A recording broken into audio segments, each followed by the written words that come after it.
Dito ako sa school, guys. Ano ko yung nagbabantay kasi duty ko nga pala ngayon.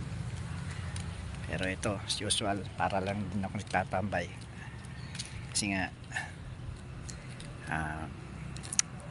parang libangan ko na rin iwas stress at tuloy, alam nyo na, para sabi nga nila, life must go on. Tuloy lang, saya lang, ganun lang, simple lang.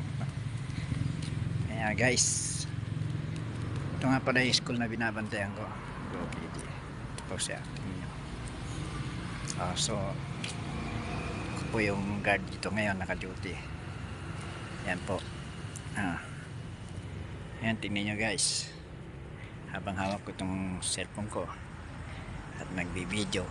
Live po to, wala pong filter to. Ako lang po talaga to, wala pong filter. So hindi ko po na-edit, parang ano po to, live na video. So kung meron man balak tayong pag-usapan ngayon, yung sana yung sinasabi ko yung mga tungkol sa mga content creator. Kasi may mga content creator, ilaw po muna tayo. Mga content creator na ay nako, di mo maintindihan. Gustuhan lang ako ng views, million views.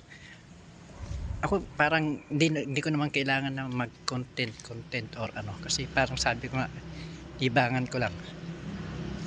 So yun, may mga content creator na talagang minsan talaga nakakainis talaga.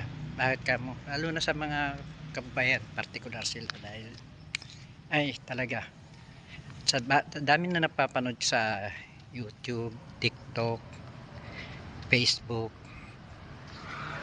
at kung ano pang mga social media platform. Ay nako talaga, maiinis ka talaga, talaga. Bakit ka mo?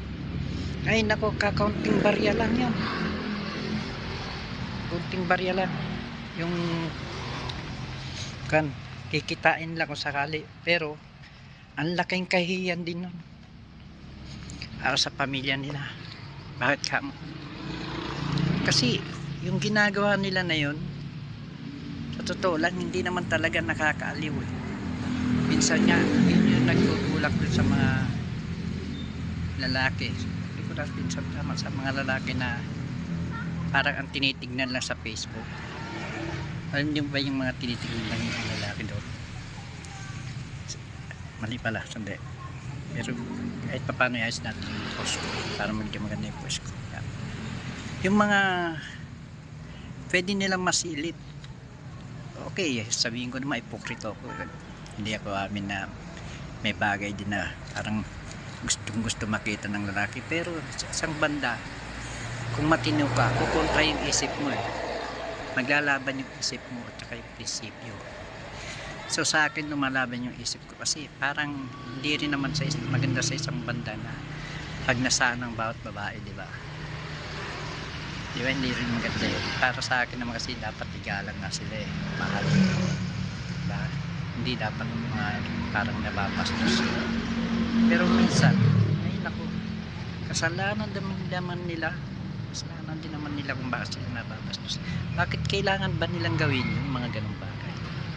Oh my gosh, what is, I don't know what is the meaning, or what, I don't know what is, hindi ko alam kung paano kung sasabihin na term tungkol doon, kung anong term ang pwede kong gamitin. Oh shock talaga, promise. Pero sabi ko lang, minsan ayusin lang. Okay, sa susunod na naman mga guys, sa susunod naman tayo magkaroon ng mga talakayan, topic tungkol sa mga iba't ibang klase ng pagko-content. Nga pala si SG